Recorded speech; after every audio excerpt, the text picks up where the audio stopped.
இத்தனை பேர் வந்து முரளி சாருடைய பையனுக்காக இங்கே வந்திருக்கோம், பசங்களுக்காக. எல்லாரும் முரளி சாரை பற்றியும் அந்த குழந்தைகளை வாழ்த்துவதற்காக வந்திருக்கிற அனைவருக்கும் கொஞ்சம் கொஞ்சம் நேரம் வேணும். ஸோ நான் சுருக்கமாக பேசிடுறேன். முரளி சார் வந்து ஒரு மிகப்பெரிய ஒரு கலங்கரை விளக்கம் மாதிரி. அவர் என்னை வச்சு படம் பண்ணலையே தவிர, ஆனால் எனக்கு நிறைய ஹெல்ப் பண்ணியிருக்கார். ஸோ அதை நம்ம மறக்க முடியாது பல விதங்களில், பல எங்கள். அதுக்காக நான் ஒரு படத்துக்கு ஃபுல் பாட்டு எழுதினேன். நம்ம விஜயகாந்த் சார் வச்சு ரவிக்குமார் சார் டைரக்ட் பண்ண படத்தை, அவங்களோட படம் தர்மச்சக்கரம் படத்துக்கு. அவர் வந்து எப்படின்னா, தன்னுடைய படம் ஷூட்டிங் நடந்துட்டுருக்கு, அடுத்தவங்க படத்தில் ஏதாச்சும் பிரச்சனை இருந்தால் அவங்களுக்கு காசு கொடுத்து அதை சால்வ் பண்ணிட்டு உட்காந்துருப்பார். யாராச்சும் கஷ்டம்னு வந்து அண்ணே கொஞ்சம் பிரச்சனையாக இருக்குண்ணே, உடனே இவர் பட விஷயத்தை விட்டுட்டு அந்த படத்தை போட்டு அந்த ப்ரொடியூசர், அந்த டைரக்டர், அந்த நடிகர்களுக்கு கூட்டு போய் சம்பளத்தை கொடுத்து அவர் பதிலாக நான் கொடுக்குறேங்க, நீங்கள் நடித்து முடிச்சு கொடுத்துருங்க அப்படிம்பா. அது ஒரு வித்தியாசமான கேரக்டர். ஒரு சினிமாவில் பல பேருடைய கஷ்டங்களை தீர்த்து வைத்த ஒரு மிக அற்புதமான ஒரு தயாரிப்பாளர், ஒரு நல்ல மாமனிதர் வந்து முரளி சார் அவர்கள். அது அவங்க குழுவே, முரளிதரன், நம்ம சாமிநாதன் சார், வேணுகோபால் சார், 3 பேர். அவங்க வந்து நான் எப்பவுமே சொல்லுவேன், இந்த 3 பேர் 3 தெய்வம், பெருமாள், பிரம்மா, ஈஸ்வரன் மாதிரி 3 பேர் மும்மூர்த்திகள் மாதிரி. ரொம்ப they are very very humble and honest. யார் போனாலும் அங்கே மார்னிங் ஒரு 11 மணிக்கு ஒரு டிஃபன் கிடைக்கும், ஒரு மத்தியானம் ஒரு 4 மணிக்கு அவங்க ஆஃபீஸில் டிஃபன் கிடைக்கும். இந்த மாதிரி கொடுத்தும் அடுத்தவங்களை சிரிக்க வைத்தும் அடுத்தவங்களை வந்து சந்தோஷப்படுத்தியுமே மிகப்பெரிய வெற்றிகளை கண்டவர்கள் முரளி சாரன்கோ.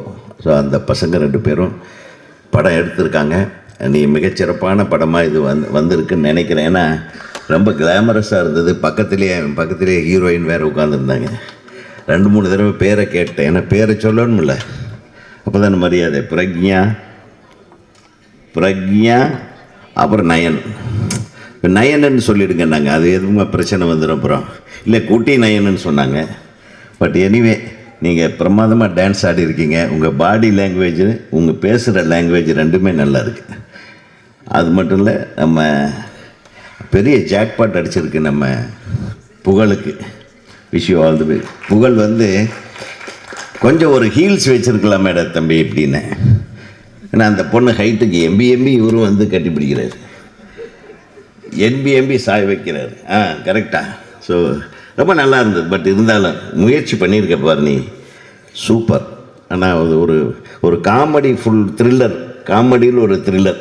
அந்த த்ரில்லருக்கு வந்து நம்ம ரவி மரியா உள்ளே நுழைஞ்ச உடனே தெரிஞ்சு போச்சுது, இது ஒரு மிகப்பெரிய ஒரு குழப்பத்தை குட்டையை குழப்ப போகிறாங்க இந்த வீட்டுக்குள்ளேன்னு.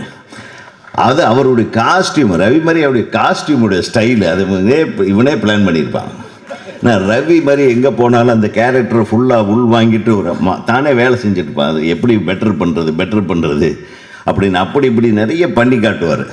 ஸோ ஒரு இயக்குனராக அவர் இருக்கிறதுனால ரவி மரியாகிட்ட ஒரு பெரிய ப்ளஸ் பாயிண்ட் என்னென்னா, அந்த கதாபாத்திரத்துக்கு மேக்சிமம் மெருகேற்றி நம்மளால் எப்படி வித்தியாசமாக செய்ய முடியும் அப்படின்னு நினச்சி உணர்ந்து செய்யக்கூடிய ஒரு மிகப்பெரிய நடிகராக அவர் வந்துட்டுருக்காரு.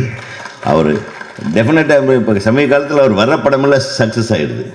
ஸோ சக்ஸஸ் வரிசையில் மிகப்பெரிய குணச்சித்திர, அதை சொல்லுவேன், எந்த கேரக்டர்னே சொல்ல முடியாத ஒரு கேரக்டரில் அவர் தெரிஞ்சிட்ருக்காரு. எங்கள் இயக்குனர் சங்கத்தில் ஒரு மிக முக்கியமான ஒரு பங்கு அவருக்கு எப்பவுமே இருக்கும். அவருக்கு என்னுடைய வாழ்த்துக்கள். இந்த திரைப்படத்தில் பணியாற்றிய அசோகன் சாருடைய son sir, wish you all the best. இசையமைப்பாளர், பாடல்கள் ரொம்ப பிரமாதமாக இருந்தது. என்னுடைய அன்பு தம்பி எழுதின பாடல். எங்கே அவர்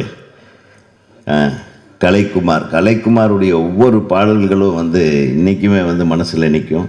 விக்ரமன் சாருக்கு அவர் எழுதின படங்களில் எழுதின அனைத்து பாடல்களும் மாபெரும் வெற்றி பாடல்கள்.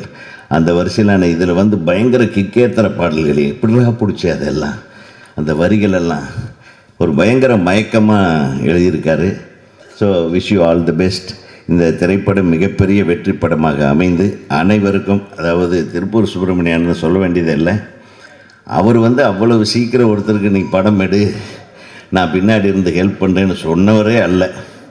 நானே பல தடவை கேட்டிருக்கேன். அந்த விஷயத்தில் ஆள் ரொம்ப கெட்டியாக இருப்பாப்புல.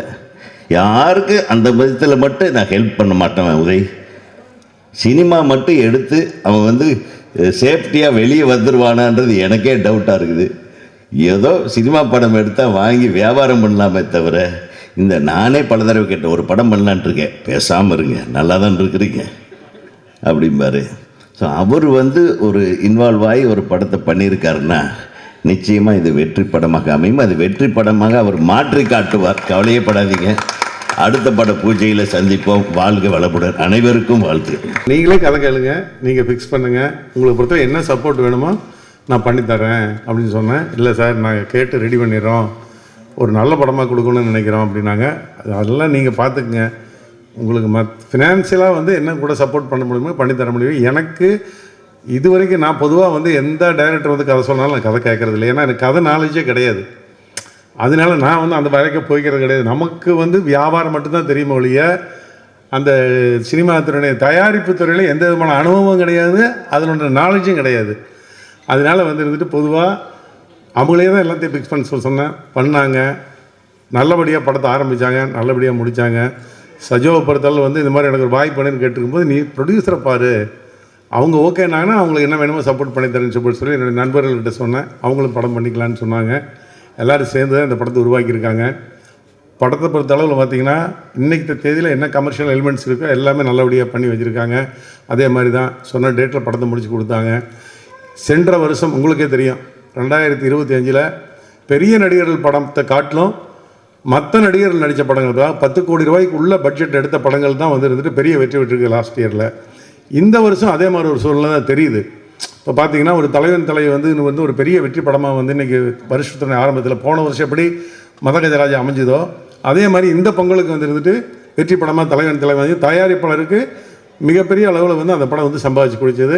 அந்த தயாரிப்பாளர் நேற்றுக்கே சொல்லியிருக்காரு, என்னுடைய லட்சியமே 100 படம் எடுக்கிறது, ஆனால் எல்லாமே நான் சின்ன ஆர்டிஸ்ட் வச்சு எடுக்க போகிறேன், 10 கோடி ரூபா 12 கோடி ரூபாய்க்கு மேலே எந்த பட்ஜெட்டு பண்ண மாட்டேன், நான் பெரிய ஆர்டிஸ்ட் பக்கமே போக மாட்டேன் அப்படின்னு சொல்லி இப்போ ஒரு 7-8 படம் அவர் பண்ணிகிட்டு இருக்காரு.